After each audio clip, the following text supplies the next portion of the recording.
Hi, everyone. Welcome to Joy in Dementia. My name is Laura Smothers Chu, and I am the CEO and founder of Befriended Heart, where I help daughters navigate their parents' dementia.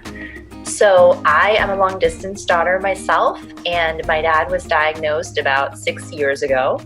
And all I could find at that time were resources that were neither positive nor practical and not very helpful. So that is why I created Befriended Heart.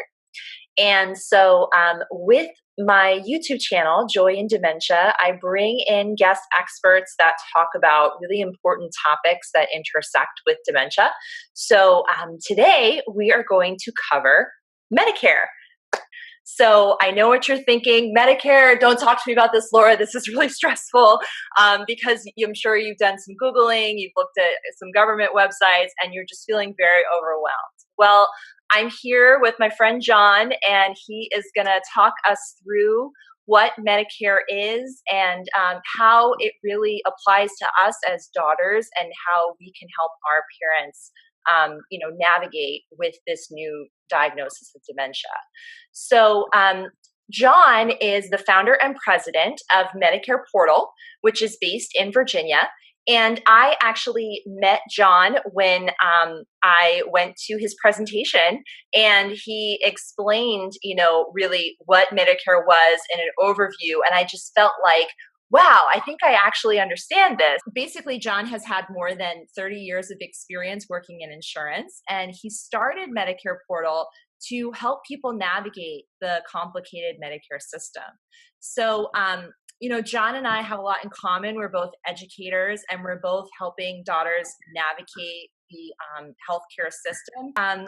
One thing, too, I wanted to share is that John even helped me study for my certification exam. So I, read all of the things about Medicare. I watched his presentation. I had some extra burning questions that were still remaining, and so he met me for coffee for some time and just let me pick his brain. So I really appreciated that, and I wanted to bring him here on my channel as the expert on all things Medicare. So, John, welcome to Joy in Dementia. It's great to have you here. Thanks, Laura. Thanks for having me. I'm honored to be here. Awesome. So, can you tell us a little more about yourself, John, and your expertise? Sure. So I've been, like you said, in the business. I started in 1988. Here I am 31 years later. My practice has shifted, where about 2.5 years ago, I decided to fully spend my time becoming a student of Medicare as well as a resource to people, and thus launched our organization, Medicare Portal. We provide educational services and assistance in enrollment and then managing their Medicare benefits for any senior that's going on Medicare, whatever their changes might be. We assist in all aspects to make sure they understand what their benefits are, how to use them. Everything about Medicare, we try to meet the needs of our consumers. That's really awesome. And the service is free, right? Yeah. So we don't charge a fee to our clients when we consult with them. That's awesome. That's great. And I think you have a few credentials. If you could share those with us, John. My viewers know that I love credentials. So yeah, other than spending a long time in this industry and I guess being kind of a Medicare geek, which probably people would look at me and say, why? But I've owned my own organization now going on 18 years. I've been my own organization. So we've been a viable entity providing services. I'm the former president of the National Association of Health Underwriters, Northern Virginia chapter. I was a 5-year president. I'm the current treasurer of the National Association of Insurance and Financial Advisors here in Northern Virginia.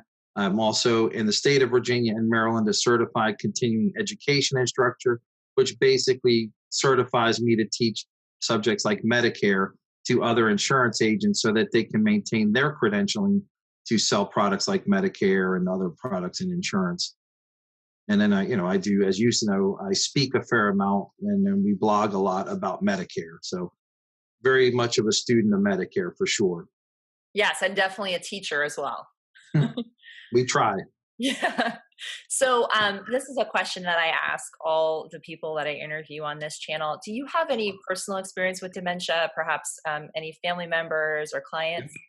Yes, personal experiences. My father was diagnosed with amyloidosis, It's a rare illness. It's a protein in the body that basically turns on the body. And while his initially had attacked his heart prior to his passing, if you read about amyloidosis, it can attack the brain, and therefore you have dementia and Alzheimer's like symptoms where he became forgetful and emotional mood swings and things like that. So we were unfortunately exposed to that towards the end of his life, but fortunately for not very long. He didn't suffer, I feel. Yeah, I'm sorry to hear that you went through that, and it's definitely something that I feel like we all need a lot of support with, because the idea of dementia and losing your cognition is kind of stigmatized in our society. So I feel like when I meet people in life that have gone through this challenge or this journey, that we're sort of kindred spirits. So thanks for sharing that, John. No And problem.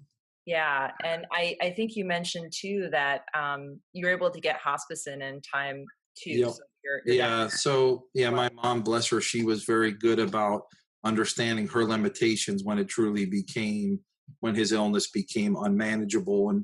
And we were able to coordinate hospice, which was a godsend. So she could focus on the time spent and starting to prepare for, his passing. And it was just a wonderful experience.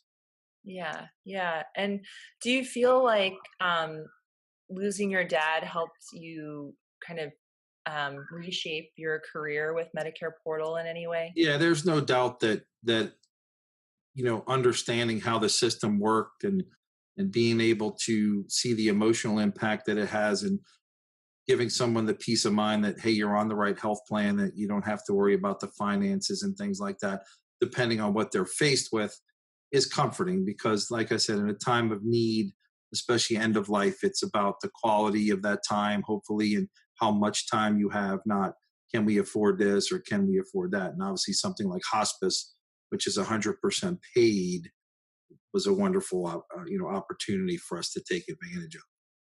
Definitely, definitely.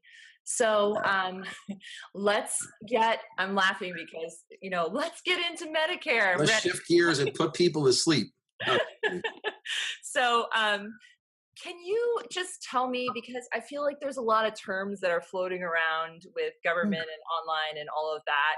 Like what's the difference between Medicare, Medigap, and then Medicaid? Sure. So Medicare is a federal program. Started in 1966. There's two parts, A and B. A is hospitalization for generic terms, and B is going to be your medical services outside of there.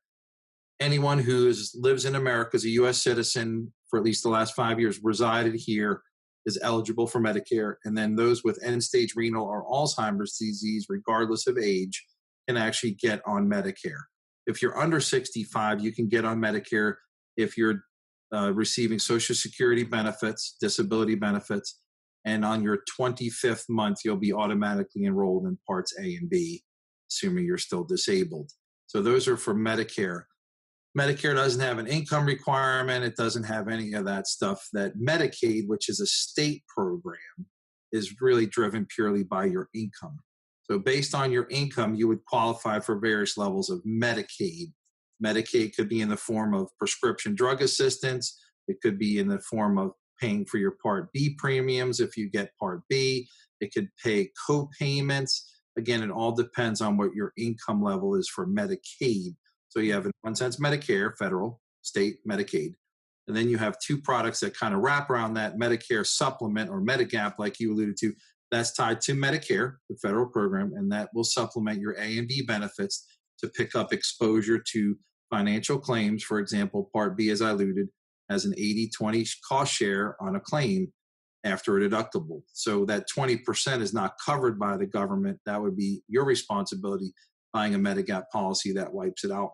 And then the other way that you can address that exposure is Medicare Advantage, which would be an all-inclusive health plan where you're no longer really working with the government. You're working with a private health insurance company, and they're going to help with you, obviously, manage your health benefits. So that's kind of the part of the alphabet soup of Medicare. We'll talk about it. That's a good word for it. So when you talk about the 20% for Part B, I believe that means that there's no cap on the expenses. So when you talk about exposure, you're talking about really like how much money you're paying out of Yeah, pocket, it could right? be right for someone that just enrolls in A and B. And again, it's a personal choice. It could be a financial choice. And we don't tell people what to do. We obviously educate them. But yeah, you take a great financial risk because the 80/20, the 20% that you're responsible for has no limit. So for people that think, well, like regular health insurance could have a 5,000 out of pocket or 10,000 out of pocket in a year. If someone ran up hundreds of thousands of dollars of, say, cancer treatments, well, you might be exposed to 20% of that with no limit, meaning it doesn't stop at 10,000 or 20,000 out of pocket for you or 30,000 or 40,000. So that's why it can be scary. And we don't try to scare people. We just want to say, this is something that you need to address unless you have the financial means where you don't care to take that risk. But Right, we're often right. not, And as you can imagine. right. And so like that's really a gap that Medigap or Medigap is also known as supplemental Yes, coverage, ma'am. Yep. right? Okay. Or Medicare Advantage. Those are both kind of solutions that were created after this, original Medicare Parts A and B was created because they saw this gap needed to be addressed. So I think Medicare Advantage was created a little bit afterwards. Yeah, so Medicare Advantage was always in existence. I say always, it started from what my information tells me back in the 90s, but it really was born out of what we see today, which is a more comprehensive health plan in the 2006 under the 2006 Bush administration that primarily passed the Part D Act, which was the prescription, but under it basically gave Medicare Advantage the opportunity to integrate Part D into their medical offerings. So therefore, to become an all-inclusive, in a sense, health plan that would operate, in a sense, replacing your Medicare A and B. Got it. And so we've talked a little bit about A and B. Can you talk about what is covered in Yeah. A, B, C, and D? Yeah. So A is going to be hospital, skilled nursing, hospice, and home health. So like we like to tell people, just think buildings. Obviously, a hospital is a building, skilled nursing. Hospice doesn't have to take place in a building, but typically it would be your home. And then home health, which would be skilled nursing, which is going to be related to typically around a hospital discharge or a rehab discharge or condition at home that needs some true medical care. That's going to be your Part A. And then obviously, ultimately, like we spoke about, hospice and palliative care would be covered under Part A. Part B is going to be really, I kiddingly say, but everything else: doctors, labs, x-rays, durable medical equipment, ambulance, PT, OT, ST. So all those services would be covered under Part B as in boy. And then just to tie that knot, if you're on that original Medicare, you buy a supplement to take care of your exposure to claims on that. And then you would also, to complete your plan, buy a prescription Part D standalone plan that would cover your medications received through pharmacies, mail order, or in some cases injectables that may come through that system. Medicare Advantage is the other side of the equation where, like I said earlier, it's a one plan that replaces your A and B benefits and gives you all your prescription drugs, your A and B supplement under one umbrella, so to say. Got it. And then where is home care covered in that? Yeah, So home like, health. go Yeah, ahead. health. True home health it's kind of billed under both A and B depending on the situation. I think that's the best way to answer it without Okay. STOTPT can be given in the home. That's home health. But a nurse that comes home after a stroke or a situation where someone's discharged from a hospital or skilled nursing and might need a nurse to come in and do medical care, vitals, maybe administer medications, change wounds or dressings and things. So it's really billed under two parts. Got it. And then if you have like a companion that comes in that is just helps cook and things like that, I don't think that's covered, right? No, Because that's what we call custodial care, and that's one of the big, kind of costs that people don't address when they're doing their financial planning and stuff. But as of today, original Medicare has no benefits for custodial care. However, 2019, it was agreed upon through the federal government and Medicare Advantage providers that they would start to look at providing those custodial services to people under their plans. But again, it's early in that journey, and there's information out on it. The adoption will be a little slow, but we look for that to be some of a benefit of some kind going forward in the future. And we think 2020 will be the first kind of glimpse into those benefits. That's really good to hear. I know Yeah. that I did an interview, a few months ago where I talk about the importance of bringing in a caregiver that is not necessarily Mhm. just home health, but I think that's really promising news to hear. So thank you for Yep. sharing No, no problem. that. Okay, so as far as now that we kind of got a base and a foundation, do you have some recommendations you could give us long distance caregiving daughters for kind of how to get to the bottom of Medicare and how to help our parents? So the first thing you want to look at is what do they have? So you want to be get an understanding of, do they have original Medicare or do they have Medicare Advantage? That's going to be kind of the first base level of what you want to see, because that will help you understand what providers they can see, how they can see them, how they can access them. Because most people on original Medicare, well, no, sorry, all people on original Medicare don't need referrals for care, for example, where some Medicare Advantage plans could require referrals and things like that. So you want to make sure that you understand the plan, the dynamics behind a plan, and that it's working for them not only today, but then looking forward, if their conditions advance, that they can access to providers and get to the care that they need. Um, what way, if you don't know how to do that or you can't figure it out, look for an ID card in their wallet. Look for a bill if something comes through the mail. Look for explanations of benefits that would show how claims are being processed. I guess you could always call their doctors and ask, like, how are we paying for it? But I don't know if it necessarily gets to that level. But I think the first parts you would be able to figure it out. That would be the first level that I would kind of look for. So the first recommendation is kind of like figuring out what are we working with here, Yep, and yep. how can my parents get the most benefits out of the plan Yep, that they yep. signed up for. And I think second to that would be to make sure that the premiums are being paid. You do not want to lapse your coverage, either your premiums to Medicare Part B or to your supplement or prescription or Medicare Advantage. You do not want to miss payments. To get back into the system, if you lost your coverage, can be oftentimes penalizing, not just financially, but from a medical perspective. And it can be limiting as well. Could take away some of your options based on the fact that Medicare supplement can inflict medical underwriting, meaning you could be denied for supplements. So without going into that deeply, you want to be able to make sure that the premiums are being paid. And if they're being paid by paper bill, we recommend instantly putting them on electronic funds transfer, EFT, so the money can come out of the bank accounts and you can set it and forget it. And you're able to do that not only for your Medigap prescription and Part D plans, but you also can do that for your Part B premium through the federal government. Now, you also have options, which we didn't really talk about, but I'll talk about now, that you can have some of those Medicare Advantage and prescription drug even taken out of a Social Security check if they're taking Social Security. But whatever you choose to do financially, it's extremely important that their benefits never be compromised because of payment. Cannot afford that. Yeah, and I think especially when we have a parent with dementia, if it's in the early stages or if it's in the mid stages, it's processing the mail gets very difficult, because sometimes things get lost or things don't get paid and things like that. So I think setting up the electronic funds transfer is really ideal for us as long distance daughters to have a peace of mind, and then also know that our parents aren't needing to deal with a lot of paper bills either. And then for the secondary level of that is that most plans that I know of will allow you to receive your benefit statements, your EOBs, electronically.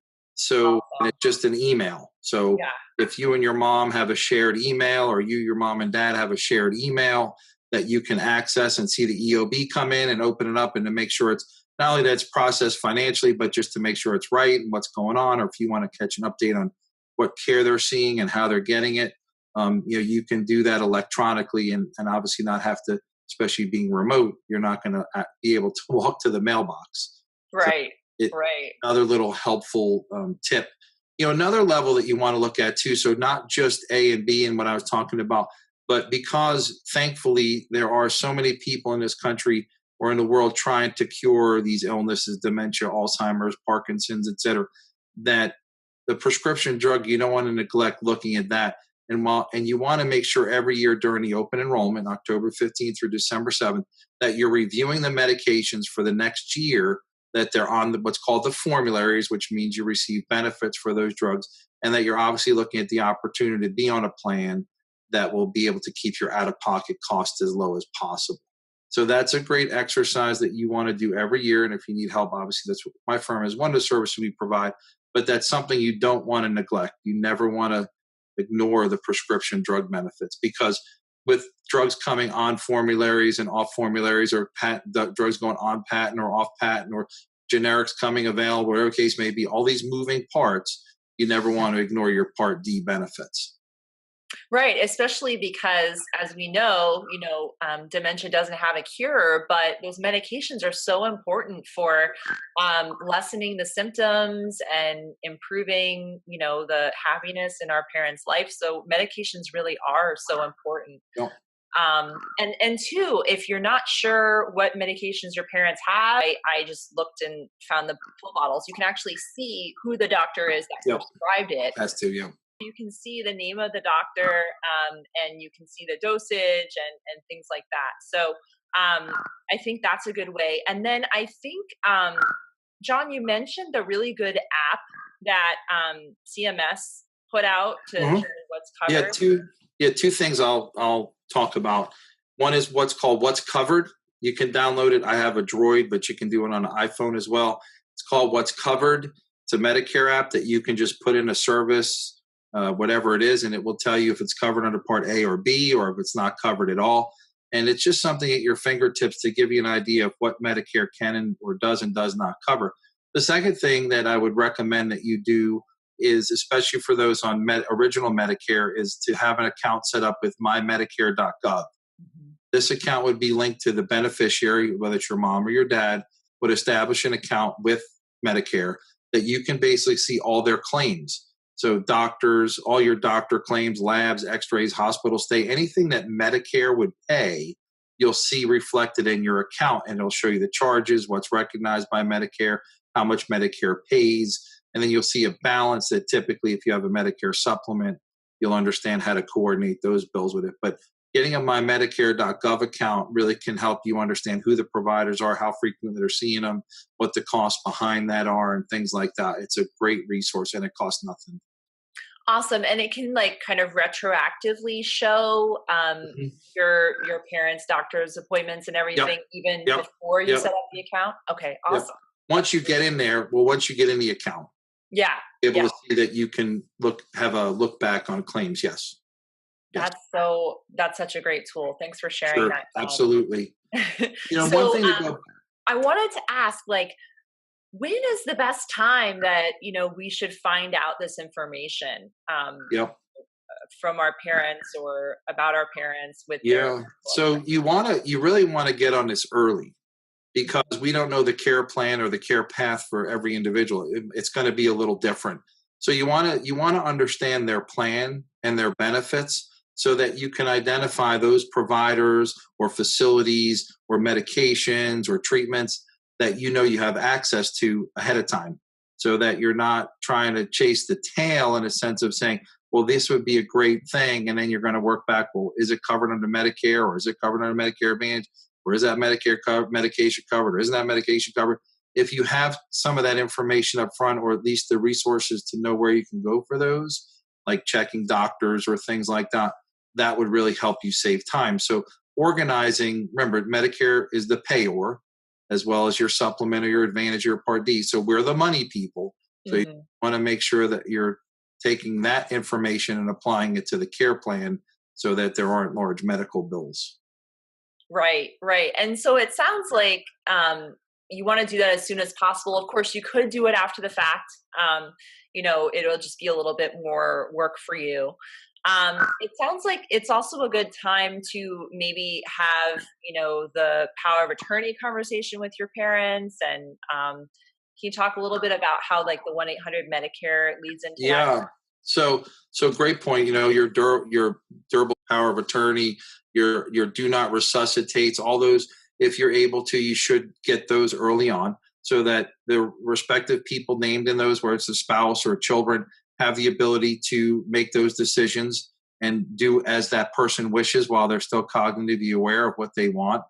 That's definitely a big deal. If you're not able to that, or even if you are able to that, for example, Medicare offers an authorization form that the individual, the beneficiary, can sign authorizing another person that can get the information to call on behalf of them to 1-800-Medicare for medical claims and information, or if it's benefits. So you have someone that can represent that person who obviously could face challenges cognitively of being able to hold those conversations, especially about something as confusing as medical care. So yeah, that's a great point, that if you can do all those things early on, you're going to meet their wishes, most important, but you also save yourself and your other siblings, your mom, your dad, a tremendous amount of time, aggravation, no question. That beneficiary form sounds awesome, because I know that I've talked with a lot of fellow daughters who have had issues, just changing the name that the utilities is under, and how it was this whole long process. So, so John actually has sent me that form, and I'll include a link to that as well, because I think that that would just be really helpful and make our lives a lot easier. Yep. So I'll include that for you. Glad to help. Yeah. Thank you so much. And so, John, if you had to sum up this interview to one takeaway point specific to long distance daughters, what would it be? Yeah, so I know this might sound outdated, and maybe we're missing out on an opportunity for an app and a big business, kiddingly, Laura, but get a notebook, get a folder, something that you can warehouse all the information for your father or mother or loved one. So it would be the Medicare information, their supplement or Medicare Advantage information, their prescription information, a list of the doctors, a list of the medications they're taking, so that you passwords to various accounts that you may want to access, their Medicare number. Basically, you're building this profile of information on your loved one so that you can help when you're needed to help. And it's only a matter of looking through this book or whatever you keep it on, a Word doc, Excel spreadsheet, wherever you keep it, but that you can warehouse this and have instant access to it when you need. I think that's, like a lot of us, we may not time, it's an ounce of prevention is worth a pound of cure, in a sense. I like to say it's an ounce of prevention is worth a pound of cure in terms of anxiety and frustration and not being able to do things. So that would be an absolute paramount thing that I would recommend for people.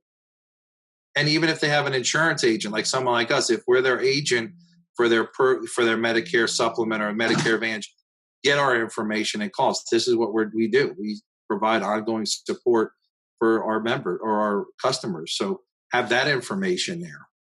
Yeah. And I really love this tip, because we are all busy daughters and we have our own lives where we live, right? And our parents are long distance. So being able to pull a binder off the shelf and opening it to all of the information you need as quickly as you need it, I think is just so paramount to this journey. And another thing you'd want to keep in there probably would be if you are power of attorney. Mm-hmm. A lot of times a senior beneficiary with us will have to make a change in their Medicare. And on the applications, you're allowed to be the beneficiary and sign for them because you have a power of attorney. And we just need to submit documentation that it's obviously you that's authorized. But having a copy of that can really help you if you want to make changes down the road or whatever it might be. So that's another thing that you might want. So the book or folder might get big, but it's worth that. It's absolutely. Oh yeah, I mean they make the 3-inch binders, right? That's So right. we'll probably turn into that, but it'll be such a good resource for you. Absolutely. And I know for like me personally, I have a copy of both of my parents' Medicare cards because again, I'm long distance. I don't have the actual thing, but it gives me all the information that's that I need. So highly recommend that. Yep. So thank you so much, John. And where can we find you? Oh, sure. So couple places. You can always call us, 703-214-4600. That's our office number. You can find us on the web at www.medicareportal.org. And then you can also reach me via email, john@medicareportal.org. That's my direct email. Any questions, comments, anything that you might need help with or frustrations, feel free to reach out to us. We'd love to help you find the answers that you're looking for. Yeah, and I have to tell you guys, their website is beautiful as far as being super user friendly and really paring down the different parts of Medicare into really digestible and like almost enjoyable to read, just because you don't have to read like 16 pages of legalese. So I highly recommend checking out their website. I will include a link to that below. And I think that is everything. So thank you so much, John, for joining us today and for your expertise on Medicare. Thank you, Laura. Have a great day. Thank you so much. You too.